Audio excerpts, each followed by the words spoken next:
आपका स्वागत है।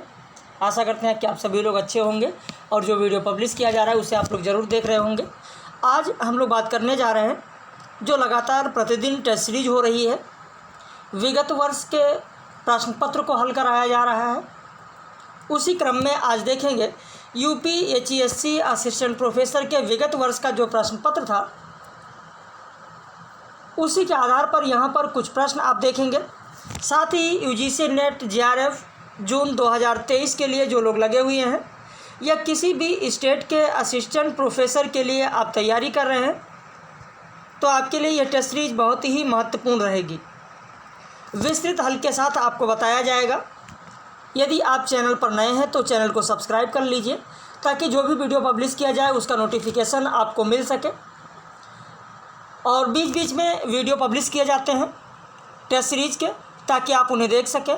और अगर आप विस्तृत वीडियो चाहते हैं, पेड बैच ज्वाइन करना चाहते हैं, यूजीसी नेट के लिए क्रैश कोर्स ज्वाइन करना चाहते हैं जिसमें आपको 10 यूनिट का PDF notes, daily practice set, video lecture, live class मिले, तो आप हमारे इस दिए गए नंबर पर फ़ोन करके, व्हाट्सएप करके फीस और सारी जानकारी ले सकते हैं। जो हमारा दूसरा चैनल है वो है competition academy UGC NTA net. ये यूट्यूब पर जाएंगे तो आपको ये लोगो मिलेगा, आप सर्च कर सकते हैं, देख सकते हैं। वहाँ पर बहुत सारे वीडियो पब्लिश हैं जिन्हें आप डेमो के रूप में भी देख सकते हैं। तो चलिए शुरू करते हैं आज की इस महत्वपूर्ण टेस्ट सीरीज को। सैयद गुलाम नबी रसलिन के बारे में सही कथन कौन सा है? अमिया हलाहल मधभरे श्वेत श्याम रतनार अंग दर्पण की पंक्ति, धरती न चौकी नगजरी याते उर्मे लाए रस प्रबोध की पंक्ति। रस प्रबोध की रचना अंग दर्पण के 6 वर्ष बाद हुई है। विकल्प 1 2 सही है, 2 3 सही है, 1 3 सही है, 1 2 3 सही है। यहाँ पर आपका उत्तर हो जाएगा ए, 1 और 2 सही है। तीसरा इसलिए गलत है, लिखा है रस प्रबोध की रचना अंग दर्पण के बाद हुई है। अंग दर्पण के बाद नहीं हुई, रस प्रबोध की रचना जो हुई है अंग दर्पण के 6 वर्ष बाद बताया गया। अंग दर्पण 1937 में है। अंग दर्पण 1937 में प्रकाशित है और रस प्रबोध आप देखेंगे 1700 एक मिनट। अंग दर्पण की जो रचना हुई है वो 1737 है, 1737, और रस प्रबोध की जो हुई है वो 1749 में हुई है। तो इसलिए आपका जो तीसरा कथन दिया गया वह आपका गलत होगा। अगला प्रश्न, निम्न में से सुमेलित जोड़ा कौन सा है? विलक्षण बात यह है कि आधुनिक गद्य साहित्य की परंपरा का परिवर्तन नाटकों से हुआ। रामचंद्र शुक्ल का कथन। नाटक रंगमंच के लिए लिखे जाएं, प्रयत्न तो यह होना चाहिए कि नाटक के लिए रंगमंच हो। जयशंकर प्रसाद का कथन। भारतेंदु की अकेली प्रतिभा ने हिंदी नाट्य साहित्य नाट्यशाला तथा हिंदी रंगमंच की स्थापना की। रामचंद्र तिवारी का कथन।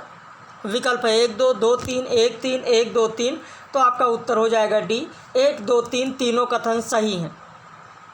अब कुछ लोग मैसेज करते हैं, कभी कभी पूछते हैं कि सर यूपीएचईएससी में तो कथन नहीं पूछा जाता है, असिस्टेंट प्रोफेसर में कथन नहीं पूछा जाता है। आपने अगर विगत वर्ष की परीक्षा दी होगी तो आपको पता होगा कि यह कथन एक बार यूपीएचईएससी में पूछा जा चुका है। प्रकृति के सुकुमार कवि, छायावाद के विष्णु, हिंदी का वर्ड्सवर्थ, संवेदनशील इंद्रिय बोध के कवि कहे जाने वाले सुमित्रा नंदन पंत के बारे में सही कथन कौन सा है? पल्लो को प्रकृति की चित्रशाला कहा जाता है। युगांत को छायावाद की मृत्यु का घोषणा पत्र कहा जाता है। गुंजन को छायावाद और प्रगतिवाद का संधि स्थल कहा जाता है। पंत ने वीणा को बाल कल्पना का दुधमुहा प्रयास, स्वर्ण किरण को पुनरुज्जीवन का काव्य कहा है। विकल्प 1 2 3 2 3 4 1 3 4 1 2 3 4, तो आपका उत्तर हो जाएगा डी, 1 2 3 4 सभी सही हैं। वैसे सुमित्रानंदन पंत के बारे में प्रकृति का सुकुमार कवि भी पूछा गया है, छायावाद का विष्णु भी पूछा गया है, हिंदी का वर्ड्सवर्थ भी पूछा गया है, संवेदनशील इंद्रिय बोध का कवि भी पूछा गया। पल्लो को प्रकृति की चित्रशाला कहा जाता है, ये भी पूछा जा चुका। युगांत को छायावाद की मृत्यु का घोषणा पत्र कहा जाता है, ये भी पूछा जा चुका है। गुंजन को छायावाद और प्रगतिवाद का संधि स्थल कहा जाता है, ये भी पूछा जा चुका है। पंत ने वीणा को बाल कल्पना का दुधमुहा प्रयास कहा, ये भी पूछा जा चुका है। स्वर्ण किरण को पुनरुज्जीवन का काव्य कहा गया है, ये भी पूछा। तो इस तरीके से इसमें जितने भी तथ्य आपको दिए जा रहे हैं वो सारे तथ्य पूछे जाते हैं। वैसे सुमित्रानंदन पंत ने सत्यकाम को, जो इनका सत्यकाम संग्रह है, उसको कहा है एक तापस की भावनाओं को वाणी देने वाला काव्य। सत्यकाम को सुमित्रानंदन पंत ने एक तापस की भावनाओं को वाणी देने वाला काव्य कहा है। सुमित्रानंदन पंत ने पल्लव की भूमिका में कहा है, कल की लाइव कक्षा में भी मैंने आप लोगों से पूछा था कि पल्लव की भूमिका में उन्होंने कहा है कि ब्रज भाषा में नींद की मिठास थी, खड़ी बोली में जागृत का स्पंदन। तो ये भी सुमित्रानंदन पंत का है। प्रगतिवादी धारा का पंत किसे कहा जाता है, तो केदारनाथ अग्रवाल, ये भी मैंने कल आप लोगों से पूछा था। छायावाद का ललित कांत कवि किसे कहा जाता है, ये भी बहुत ही महत्वपूर्ण है आप लोगों के लिए। पंत को जो कहा जाता है, जैसे प्रकृति का सुकुमार कवि, छायावाद के विष्णु, ऐसे छायावाद का ललित कांत कवि भी सुमित्रानंदन पंत को कहा जाता है। देखिए, ये सब बहुत ही महत्वपूर्ण तथ्य हैं जो आपको बताए जा रहे हैं। अगर आपको भी ये पीडीएफ चाहिए जिसमें कि पूरे 50 प्रश्न हैं, आपको भी अगर ये पूरा पीडीएफ आपको चाहिए तो आप हमारे 805258 वाला जो नंबर है, इस नंबर पर अपना नाम लिखकर आप व्हाट्सएप कर दीजिए, तो आपको यह पीडीएफ मिल जाएगा। और मात्र ये 3 से 4 दिनों तक मिलेगा। ऐसा नहीं है कि आप 1 साल बाद वीडियो देख रहे हैं और मैसेज करें कि सर ये पीडीएफ चाहिए, आपने तो वीडियो में कहा था। तो वीडियो में मैंने ये भी कहा, इसे भी ध्यान दें कि 3 से 4 दिनों तक ही मिलेगा, उसके बाद नहीं मिलेगा। तो अगर आप चैनल पर नए हैं तो ज़रूर सब्सक्राइब कर लीजिए, ताकि जो भी वीडियो पब्लिश किया जाए उसका नोटिफिकेशन आपको मिले और इस तरीके की महत्वपूर्ण पीडीएफ जो वीडियो में बताया जाए वो आपको मिल सके। अगला प्रश्न देखें, तार सप्तक के बारे में सही कथन कौन सा है। इसका प्रकाशन वर्ष दूसरे सप्तक के 8 वर्ष पूर्व हुआ था। इस सप्तक में उत्तर प्रदेश और मध्य प्रदेश के कवि रहे हैं। इसकी भूमिका में कवियों को राहों का अन्वेषी कहा गया है। इसकी भूमिका में कवियों को काव्य क्षेत्र का अन्वेषी भी कहा गया है। विकल्प है 1 2 3 2 3 4 1 3 4 1 2 3 4। तो आपका उत्तर हो जाएगा 1 2 3, क्योंकि इसकी भूमिका में काव्य क्षेत्र का अन्वेषी नहीं कहा गया है, दूसरे सप्तक की भूमिका में कहा गया है। बाकी इसका प्रकाशन वर्ष दूसरे सप्तक के 8 वर्ष पूर्व हुआ है। बिल्कुल, दूसरा जो सप्तक है जिसका प्रकाशन हुआ था 1951 में और पहला सप्तक 1943 में। तो इस तरीके से कितने वर्ष पूर्व, 8 वर्ष पूर्व हुआ है। रघुवीर सहाय के बारे में सही कथन कौन सा है। वह तीसरे सप्तक के कवियों के रूप में जाने जाते हैं। बच्चन सिंह ने इन्हें अर्ध प्रगतिवादी कहा। मार्क्सवाद के बारे में रघुवीर सहाय ने कहा कि इसे कविता पर गिलाफ की तरह चढ़ाया नहीं जा सकता। विकल्प 1 2 2 3 1 3 1 2 3। कई लोगों ने जो अपना उत्तर भेजा है वो गलत भेजा है, डी भेजा है, गलत होगा। रघुवीर सहाय दूसरे सप्तक के कवि हैं, पहले सप्तक के नहीं, इसलिए 5 का पहला गलत होगा, दूसरा और तीसरा सही होगा। रघुवीर सहाय के काव्य संग्रह एक समय था में संकलित कविता कौन सी नहीं है। भाषा की मृत्यु, किले में औरत, भाषा का युद्ध, भाषा का भविष्य। आपका उत्तर हो जाएगा बी, किले में औरत। बाकी ये जो 3 कविताएं हैं इन्हें ध्यान रखिएगा, बहुत ही महत्वपूर्ण कविता है। किसमें संकलित है, तो एक समय था काव्य संग्रह में संकलित है। रानी केतकी की कहानी को पहला उपन्यास किसने माना है। आपका उत्तर हो जाएगा सी, शिव नारायण श्रीवास्तव। बाकी आचार्य रामचंद्र शुक्ल ने परीक्षा गुरु को माना, ये भी आपको पता होगा। श्री कृष्णलाल ने चंद्रकांता को पहला उपन्यास माना। गोपाल राय ने देवरानी जेठानी की कहानी को पहला उपन्यास माना, जबकि शिवनारायण श्रीवास्तव ने रानी केतकी की कहानी को पहला उपन्यास माना है। संजीव का उपन्यास कौन सा नहीं है। धार, पाँव तले की धूप, फांस, 1084वें की माँ। आपका उत्तर हो जाएगा डी। लेकिन सिर्फ यह उत्तर जान लेना आपके लिए ज़रूरी नहीं है कि डी उत्तर होगा, बल्कि यह भी आपको जानना चाहिए कि आखिर यह उपन्यास है किसका। अगर पता है बहुत अच्छी बात है, नहीं पता है तो ज़रूर लिख लें। महाश्वेता देवी का यह उपन्यास है। महाश्वेता देवी का उपन्यास है। अगला प्रश्न देखें, निम्न में से सुमेलित जोड़ा कौन सा है? अ कहानी गंगा प्रसाद विमल, सचेतन कहानी महीप सिंह, समांतर कहानी कमलेश्वर, सक्रिय कहानी दुष्यंत कुमार। विकल्प 1 2 3 2 3 4 1 3 4 1 2 3 4। इसका भी उत्तर कई लोगों ने डी भेजा है, जो कि गलत है। उत्तर ए होगा, क्योंकि सक्रिय कहानी के राकेश वत्स हैं, दुष्यंत कुमार नहीं। तो आपका 1 2 3 सही होगा। नरेंद्र मोहन के नाटकों का समूह कौन सा नहीं है? कहे कबीर, सुनो भाई साधु, सिंहधारी, कलंदर, नो मैंस लैंड, मंच अंधेरे में, अभंग गाथा, मिस्टर जिन्ना, हद हो गई यारों, साथ साथ मेरा साया, साये से डायरी, फ्रेम से बाहर आती तस्वीरें। तो यहाँ पर आपका उत्तर हो जाएगा डी।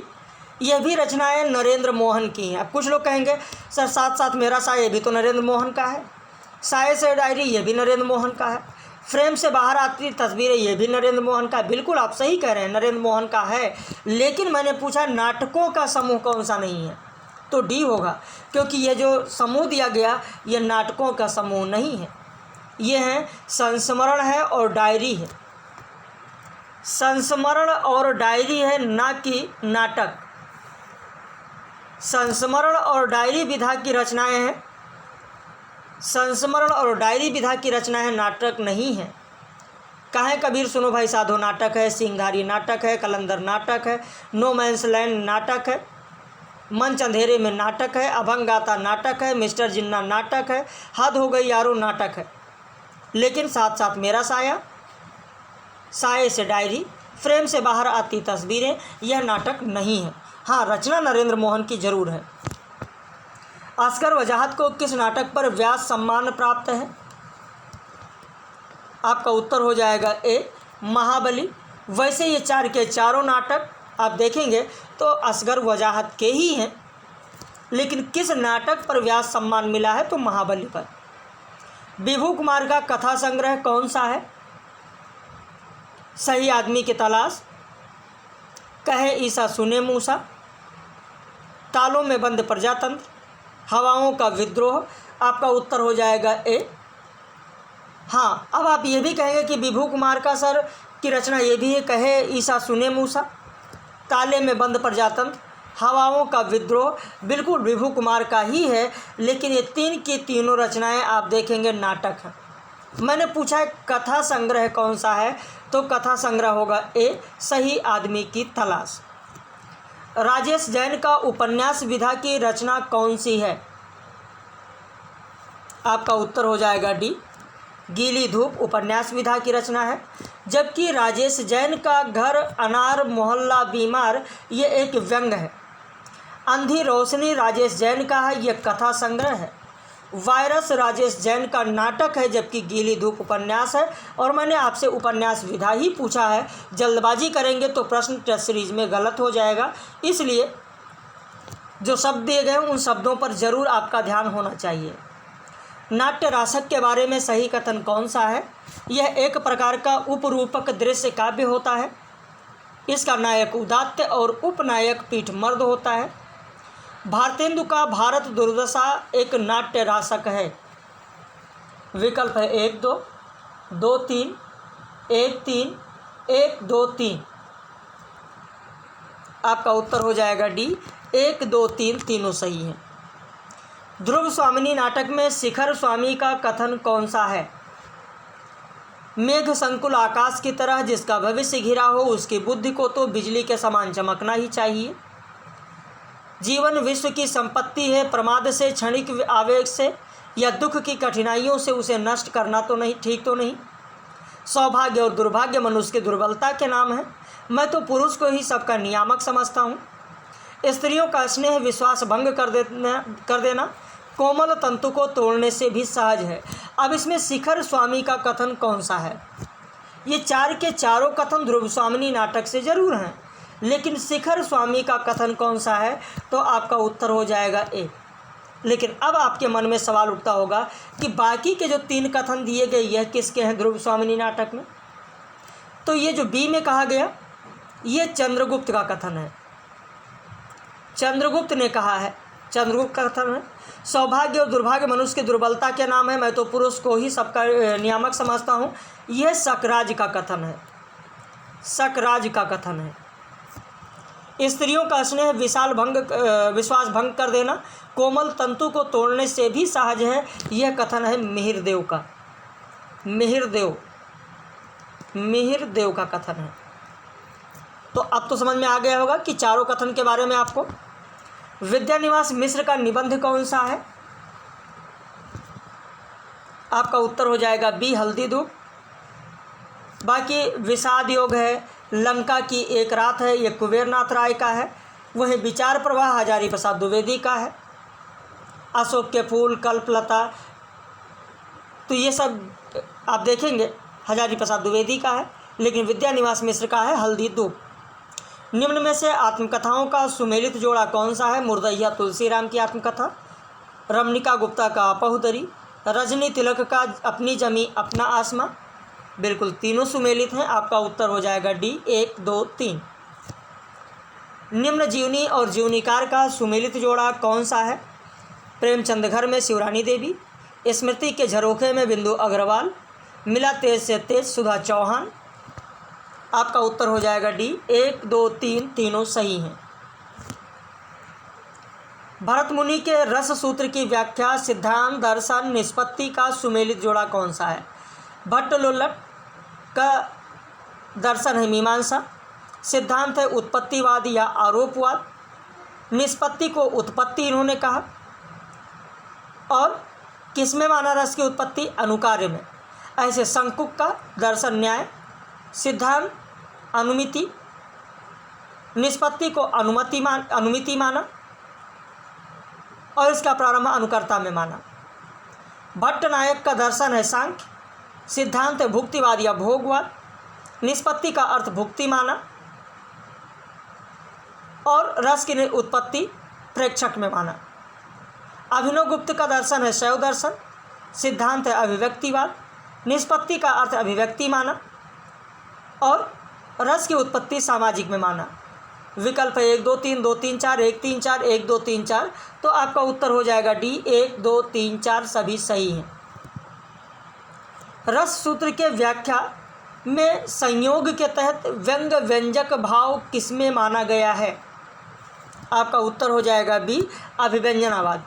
देखिए यह भी कई बार पूछा जाता है कि जो चार सिद्धांत है, चारों सिद्धांत जैसा कि मैंने अभी आपको बताया, भुक्तिवाद, अभिव्यंजनावाद, अनुमितिवाद, उत्पत्तिवाद, इसमें संयोग के तहत कौन सा भाव माना गया है, किसमें क्या भाव माना गया है?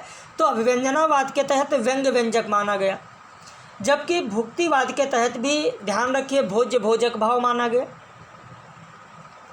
अनुमितिवाद में आप देखेंगे अनुमाप पे अनुमापक भाव माना गया, लेकिन उत्पत्तिवाद में आप देखेंगे उत्पाद उत्पादक भाव माना गया, गम में गमक भाव माना गया, पोष से पोषक भाव माना गया। तो इन चीज़ों पर भी आपका ध्यान होना चाहिए। कीर्ति और प्रीतिका को काव्य परियोजन किसने माना है? भोजराज, कुंतक, वामन। 1, 2, 2, 3, 1, 3, 1, 2, 3। तो आपका उत्तर हो जाएगा सी, 1 और 3। प्रीति और कीर्ति को काव्य परियोजन भोजराज ने भी माना है और वामन ने माना है। कुंतक ने पुरुषार्थ चतुष्टय, व्यवहार ज्ञान और अंतस चमत्कार को काव्य परियोजन माना है, जबकि वामन और भोजराज ने प्रीति और कीर्ति को माना है। उचितानुचित विवेको व्युत्पत्ति का कथन किसका है? आपका उत्तर हो जाएगा सी, राजशेखर। प्रतिभा अपूर्व वस्तु निर्माण क्षमा प्रज्ञा कथन किसका है? आपका उत्तर हो जाएगा अभिनव गुप्त। बहुत ही महत्वपूर्ण कथन है, ध्यान रखिएगा और अपनी प्रतिक्रिया आप लोग जरूर व्यक्त कीजिएगा कि कुल जो 50 प्रश्न आपको दिए गए, 50 प्रश्न कराए गए, इसमें से कितने प्रश्न आपके सही हुए। अंत में अपनी प्रतिक्रिया जरूर व्यक्त करें। और ये पब्लिश वीडियो है, आप अपने व्हाट्सएप के स्टेटस पर भी इसका लिंक लगा सकते हैं, फेसबुक पर शेयर कर सकते हैं, ताकि आपके जो और मित्र हैं, साहित्य के जो और विद्यार्थी हैं, उनको भी इसका लाभ मिल सके। काव्य परियोजन के तहत निम्न पंक्ति किसकी है? रहत घर न वर धाम धन, तरवर सरवर कूप, जस शरीर जग में अमर भव्य काव्य रस रूप। यह पंक्ति किसकी है? आपका उत्तर हो जाएगा सी, देव की पंक्ति है। अबला जीवन हाय तुम्हारी यही कहानी, आंचल में है दूध और आंखों में पानी। इस पंक्ति में कौन सा काव्य गुण है? अभिधा, लक्षणा, व्यंजना, तात्पर्य। आपका उत्तर हो जाएगा सी, व्यंजना। वैसे मुख्य रूप से 3 होते हैं, अभिधा, लक्षणा और व्यंजना। लेकिन आप देखेंगे कि कुछ साहित्यकारों ने तात्पर्य वृत्ति भी माना है। कुछ साहित्यकारों ने तात्पर्य वृत्ति भी माना है। मैंने आप लोगों को समझाया था, मैंने आप लोगों को पढ़ाया था। तात्पर्य वृत्ति की भी बात मैंने की थी और कहा था कि इसे आप लोग ज़रूर ध्यान रखना। तात्पर्य वृत्ति से भी पर भी आधारित प्रश्न पूछा जा सकता है। याद है कल आप लोगों को मैंने जब पढ़ाया है, इससे पहले जब मैंने पढ़ाया है आप लोगों को, जो भी हमारे पुराने मेंबर्स हैं उनको ज़रूर पता होगा कि तात्पर्य वृत्ति भी मैंने आप लोगों को समझाया था और कहा था कि तात्पर्य वृत्ति पर भी आप लोग ध्यान रखें। वैसे तात्पर्य वृत्ति में आप में से कितने लोगों को पता है कि तात्पर्य वृत्ति के कितने भेद हैं? बताइए। तात्पर्य वृत्ति के कितने भेद हैं? किसी को पता है? तात्पर्य वृत्ति के गुण कितने हैं? बताइए। गुण को ही भेद बताया गया है। नहीं पता? अगर नहीं पता तो लिख ले। 3 में कौन कौन से? जैसे आकांक्षा है, सन्निधि है, योग्यता है। ये 3 गुण बताए गए। आकांक्षा, सन्निधि और योग्यता। योग्यता लिख लिया। और व्यंजना में आप देखेंगे, अगर व्यंजना में ये पूछा जाए कि ये जो दिया गया ये शाब्दिक व्यंजना है या आर्थी व्यंजना, तो यह है आर्थी व्यंजना। आर्थी व्यंजना। आर्थी व्यंजना क्या होता है? जहाँ व्यंजना अर्थ पर निर्भर होती है, आर्थी व्यंजना कहलाती है। जैसे अबला जीवन हाय तुम्हारी यही कहानी, आंचल में है दूध और आंखों में है पानी। तो इसमें माता के स्नेह और दैन्य का चित्रण किया गया है, जो शब्दगत नहीं अपितु उसके अर्थ पर निर्भर है। यानी शब्दों के स्थान पर उनके प्रतिशब्द भी रख दिए जाएं तो भी चमत्कार नष्ट नहीं होता, और यही होता है आपका आर्थी व्यंजना। वैसे आर्थी व्यंजना में भी बताया गया कि आर्थी व्यंजना 9 प्रकार का होता है। जैसे आप देखेंगे तो वक्त वैशिष्ट, बोधव्य वैशिष्ट, काकु वैशिष्ट, वाक्य वैशिष्ट, वाच्य वैशिष्ट, अन्य सानिध्य वैशिष्ट, प्रस्ताव वैशिष्ट, देश वैशिष्ट, काल वैशिष्ट। तो ये सब दिए गए आर्थी व्यंजना के तहत। खैर जो भारतीय काव्यशास्त्र आपको पढ़ाएंगे तो वहाँ पर ये सारी चीज़ें बताएंगे। शाब्दिक व्यंजना के साथ साथ, आर्थी व्यंजना के साथ साथ आपको शाब्दिक व्यंजना भी बताएंगे। शाब्दिक व्यंजना का उदाहरण भी आपको बताएंगे। जैसे चिरजीवें जोरी जुरे क्यों न स्नेह गंभीर, को घटिए वृषभानुजा वहलधर के भी। यानी जहाँ व्यंजना शब्द पर निर्भर करती है शाब्दिक व्यंजना होती है। जैसे वृषभानुजा अगर हम कहें तो वृषभानुजा का अर्थ राधा भी होगा। वृषभानुजा गाय को भी कहा गया है। हलधर के भी 2 अर्थ हैं, जैसे बलराम, और हलधर का अर्थ बैल भी होगा। और इसी में अभिधा मूलक और लक्षणा मूलक की भी बात करेंगे। तो इस तरीके से पूरा विस्तृत आपको पढ़ाया जाएगा। वैसे काव्यशास्त्र प्रारंभ होने वाला है। अभी तो हिंदी साहित्य का इतिहास चल रहा है और हो सकता है कि 4 से 5 दिन और लगेगा, हिंदी साहित्य का इतिहास हो जाएगा, फिर काव्यशास्त्र शुरू होगा। निम्न में से सत्य कथन कौन सा है? लॉन्जाइनस ने ऑन द सबलाइम पुस्तक में उदात्त सिद्धांत का विवेचन किया। लॉन्जाइनस ने आनंदानुभूति को काव्य और कला का मूल उद्देश्य माना। लॉन्जाइनस के उदात्त सिद्धांत के विरोधी तत्व शब्दाडंबर, वचकानापन और भावाडंबर हैं। विकल्प 1 2 2 3 1 3 1 2 3। तो यहाँ पर आपका उत्तर हो जाएगा डी 1 2 3। वेनेदितो क्रोचे के बारे में सही कथन कौन सा है? ये एक प्रसिद्ध आत्मवादी दार्शनिक थे जिन्होंने कला और साझानुभूति को अभिन्न माना। कला निर्माण के क्षेत्र में वह प्रतिभा को मूल कारक मानते हैं। इनका अभिव्यंजनावाद महत्वपूर्ण सिद्धांत है। विकल्प है 1 2 2 3 1 3 1 2 3। आपका उत्तर हो जाएगा डी 1 2 3 सही है। निम्न में से सुमेलित जोड़ा कौन सा नहीं है यानी गलत कौन सा है? प्रकृतिवाद एमिल जोला, प्रतीकवाद जीन मोरे, अस्तित्ववाद किरकेगार्ड, द्वंद्ववाद वादलेयर। आपका डी गलत होगा क्योंकि द्वंद्ववाद के प्रवर्तक हैं, द्वंद्ववाद में आप देखेंगे हीगल हैं, हीगल है, वादलेयर नहीं है, तो आपका डी हो जाएगा। अगला प्रश्न देखें, नंद दुलारे वाजपेयी की रचनाओं का प्रकाशन की दृष्टि से सही क्रम क्या होगा? जिसमें जयशंकर प्रसाद, महाकवि सूरदास, प्रेमचंद साहित्यिक विवेचन, कवि निराला।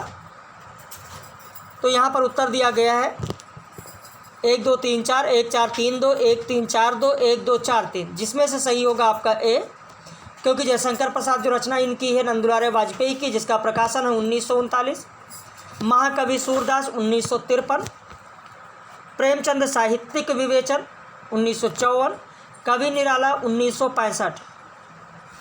अगर लिखना चाहें तो आप लिख लें, जयशंकर प्रसाद 1939, सूरदास 53, प्रेमचंद साहित्यिक विवेचन 54, कवि निराला 65। अगला प्रश्न, नामवर सिंह की रचनाओं का प्रकाशन की दृष्टि से सही क्रम क्या होगा? छायावाद, इतिहास और आलोचना, कविता के नए प्रतिमान, दूसरी परंपरा की खोज। यहाँ पर भी उत्तर हो जाएगा ए 1 2 3 4, क्योंकि छायावाद रचना है इनका 1955 में, इतिहास और आलोचना है 1957 में, कविता के नए प्रतिमान है 1968 में, दूसरी परंपरा की खोज 1982 में। रमेश चंद्र शाह की समालोचनात्मक रचना कौन सी नहीं है? छायावाद की प्रासंगिकता, जाति का विनाश, वागार्थ का वैभव, शब्द निरंतर। आपका उत्तर हो जाएगा बी, जाति का विनाश। यह है डॉक्टर भीमराव अंबेडकर का। डॉक्टर देवराज की रचनाएं कौन सी हैं?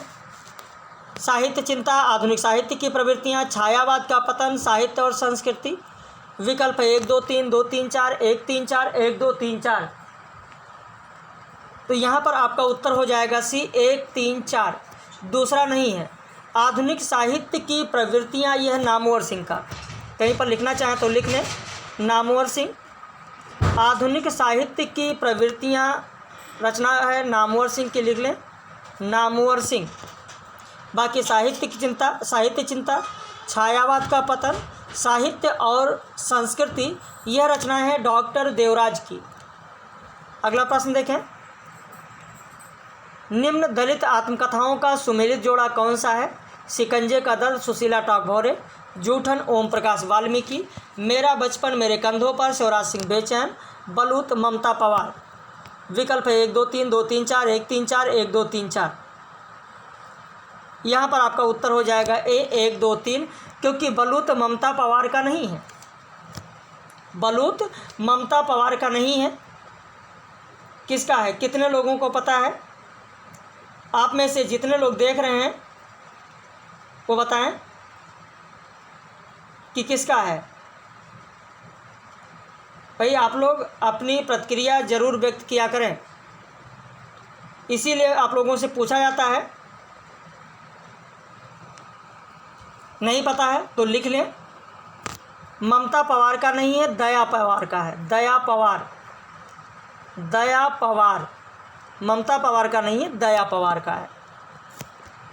निम्न में से सत्य कथन कौन सा है? कामायनी का पहला सर्ग चिंता और अंतिम सर्ग रहस्य है, लज्जा सर्ग वासना के बाद और कर्म सर्ग के पहले है, श्रद्धा सर्ग आशा के बाद और कर्म सर्ग के पहले है, काम सर्ग के पहले है।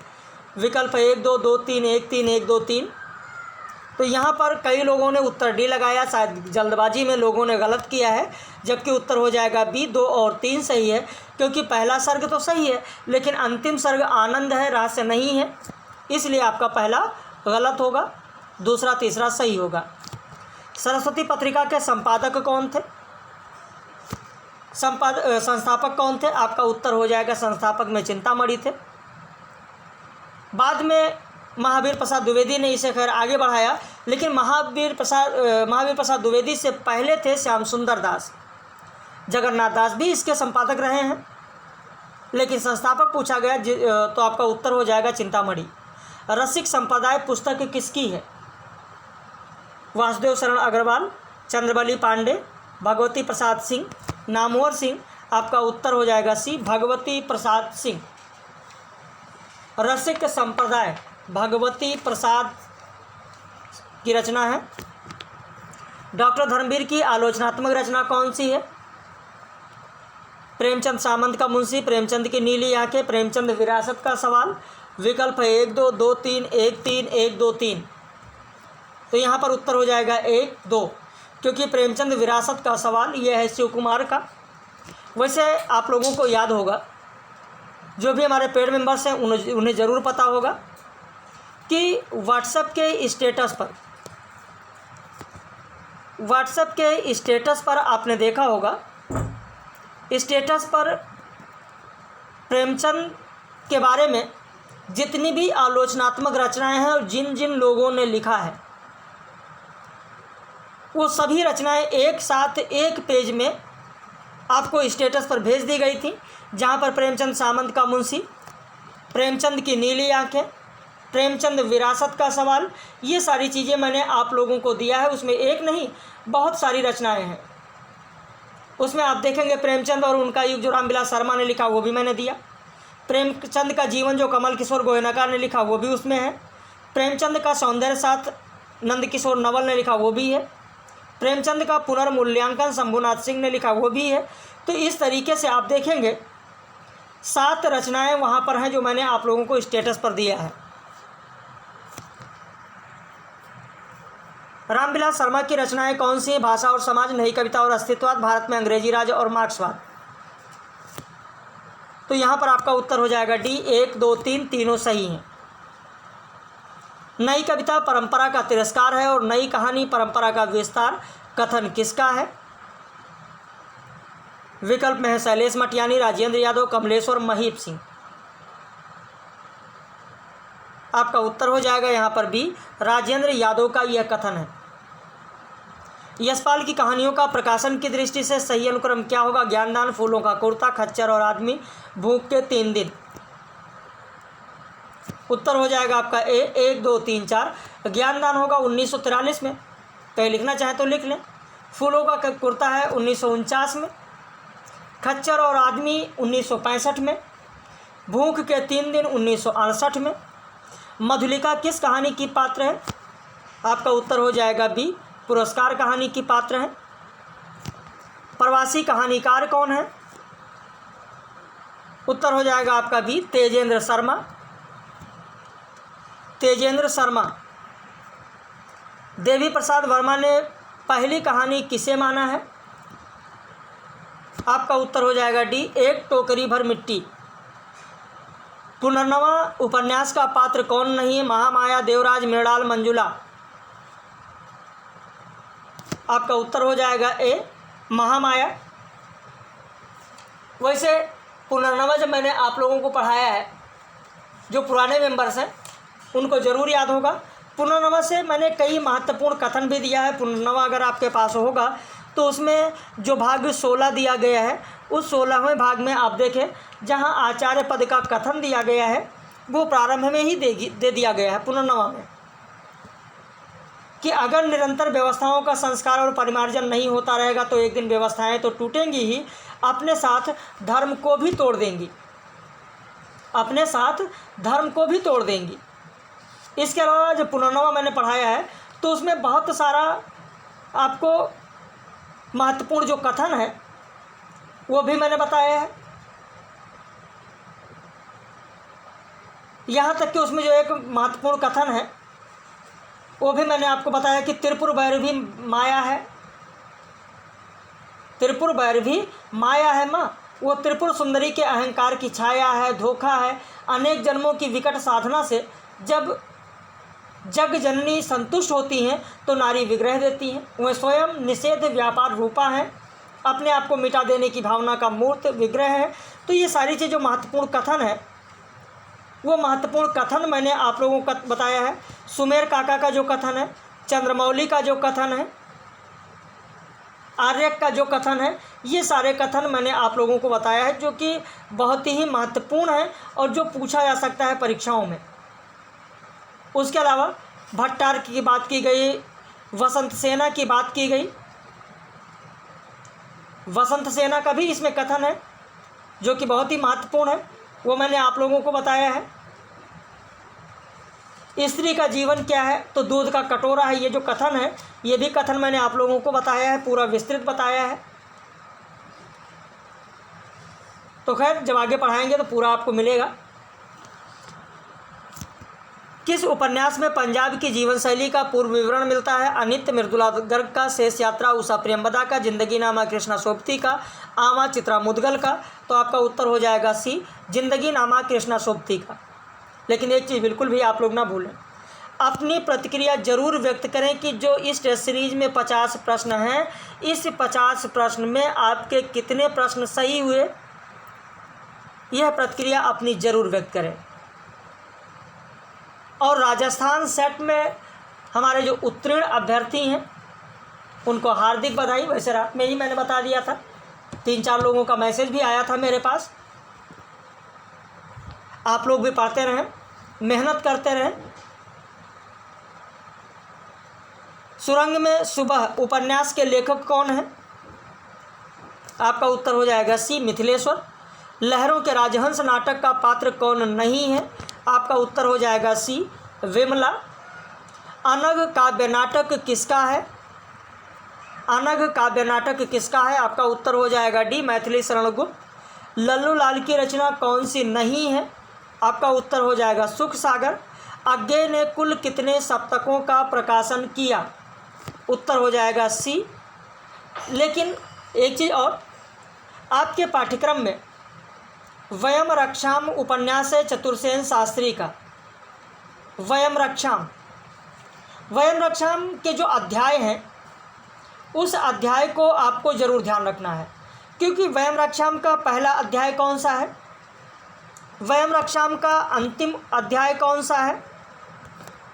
वयम रक्षाम का पहला कौन सा है, अंतिम कौन सा है, कुल कितने हैं? ऐसे भी प्रश्न पूछा जा सकता है। तो जहाँ तक हमारे पुराने कैंडिडेट का सवाल है, वो तो उनको पता ही होगा कि मैंने आपको पढ़ाया है। वैसे जो नए कैंडिडेट है सबको पूरा का पूरा पढ़ाया जाएगा। अभी तो हिंदी साहित्य के इतिहास में चल रहे हैं। पहला जो अध्याय है वो है तिल तंदुल। पहला अध्याय या पहला भाग है तिल तंदुल। अंतिम अध्याय है सीता की खोज में। अंतिम अध्याय है सीता की खोज में। तिल तंदुल पहला है, सीता की खोज में अंतिम है। और कुल अध्यायों की संख्या है, भागों की संख्या है 89, 89। ध्यान रखिएगा, कुल 89 है।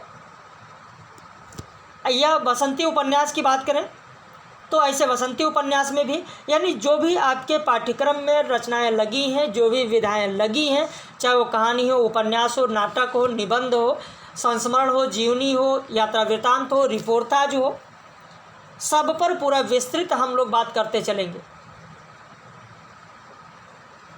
तो आप में से जितने भी लोग देख रहे हैं वीडियो को, चैनल को जरूर सब्सक्राइब कर लें और अपने साहित्य के मित्रों के पास इस वीडियो को ज़रूर शेयर करें। अपने व्हाट्सएप स्टेटस पर लगाएं, कम से कम जिसका लोगों को लाभ हो सके। स्टेटस पर अपनी पर्सनल लाइफ शेयर ना करें, उससे किसी को कोई लाभ नहीं होने वाला है, लेकिन इससे दूसरों का लाभ होगा, दूसरों का कल्याण होगा। ठीक है, तो बाकी हम लोग फिर मिलेंगे ऐसे ही महत्वपूर्ण प्रश्नों के साथ, महत्वपूर्ण टेस्ट सीरीज के साथ, पब्लिश वीडियो में आप सभी लोगों के साथ किसी दिन फिर से।